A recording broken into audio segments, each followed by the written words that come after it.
Now, Mayor Bloomberg in New York launched an undercover investigation of gun shows.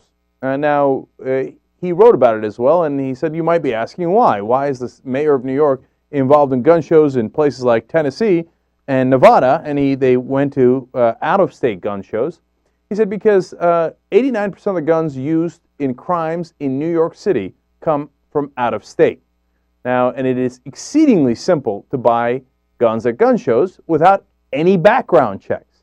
So if we don't get on top of this massive loophole, we're going to continue to have illegal arms poured in to criminals that wind up affecting our city. So, fair point. So let's take a look at their undercover investigation video of what really happens at gun shows. Here we go. Every weekend in almost every state in America, gun shows attract thousands of hunters, collectors, and gun enthusiasts. But they're not the only ones. Criminals are attracted to gun shows because of the loophole in federal law that allows them to avoid background checks. Federal law requires licensed firearms dealers to run background checks. But private unlicensed sellers who call themselves collectors don't have to run these checks. This gap in the law allows criminals to buy guns at gun shows without fear of detection. That's the gun show loophole, and it's one of the primary ways that illegal guns end up on our streets. According to the Bureau of Alcohol, Tobacco, and Firearms, 30% of illegally trafficked guns are connected to gun shows. To uncover this dangerous situation, New York City launched an investigation of illegal sales at gun shows. A team of experienced investigators using hidden cameras bought guns at 7 gun shows in 3 states. You're not one of those licensed guys, are you? No. Cash and carry. Because we're not a dealer, this is a private party sale. 500 even? While the law allows collectors and occasional sellers to sell guns without background checks, the investigation found that these private sellers are actually doing a very lucrative business. In some cases, selling hundreds of guns. You're not one of those licensed guys, right? We keep a nice selection. We have nice automatics. We got modern plastic guns. And also we have Springfield. You sell a lot of these? Do you? A lot. Do you sell many of them? That's okay. 348. How many? 348 since this time last year. Even though so-called private sellers can sell guns without background checks, the law is clear. If a private seller has reason to believe the buyer can't pass a background check, it is illegal to go through with the sale.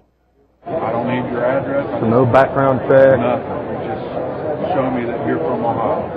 Okay. Well, that's good about the background check because I probably couldn't pass one. I don't care. Huh? All I got to do is demand you show me your license. Okay. So you don't care about the background check, Nope. right? Nope. All right. Because I wouldn't pass either, bud. Is that right? Unlike the seller you just saw, some private sellers abide by this law and will stop the sale. You do background checks? Yeah. Well, that's good because I probably couldn't pass one. Once you say that, then I'm kind of obligated not to. If you're basically telling me that you wouldn't pass a background check, then I wouldn't be allowed to. Unfortunately, most of the private sellers approached by our investigators did not stop the sale. 19 out of 30 private sellers sold guns to investigators even when they said they probably couldn't pass a background check. The results confirm the worst. Criminals can easily avoid background checks and buy guns at gun shows. To stop this criminal activity and to make it harder for violent felons to obtain guns, the answer is simple. Anyone who buys a gun at a gun show should go through a background check. In America, felons and other dangerous people aren't allowed to buy guns. The only way to enforce this law is to close the gun show loophole. You know, we live in an absolutely crazy country. I mean, we need licenses for everything. I mean, it almost seems like we need a license to chew gum.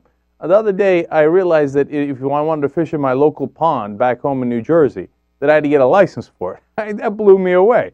I mean, maybe because I grew up partly when I was a young kid in Turkey, and people didn't need a damn license for anything. You throw the fishing rod, and back then we didn't even have a rod. We had this little wire that we fished with in the sea, and you fish. That's what you do, right? But there's one tiny exception to that. You can buy any damn weapon you like with no background check, no nothing, no idea. Okay, just show me you live in Ohio. You live in Ohio? Great. And what would happen if you didn't live in Ohio? That's your one qualification for that one guy. He says, oh, don't worry about it, buddy. I wouldn't pass one neither. Come on, man. That's nuts, guys. We just can't have people buying guns left and right.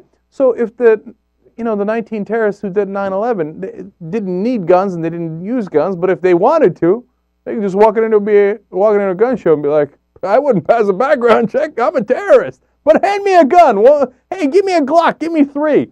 And they could get it. They could walk away with it. I mean, look, what we have here is gun fundamentalism, NRA fundamentalism. It's run amok. This is way too much. We got to reel this back. You're in favor of gun rights? Okay, no problem, okay? But we got to have some sort of process before you could buy a deadly weapon, okay? And it's all we're asking for is a simple background check. Are you a felon? Are you insane? Is there some reason why we shouldn't give you this gun? Come on now, that can't be too much to ask for.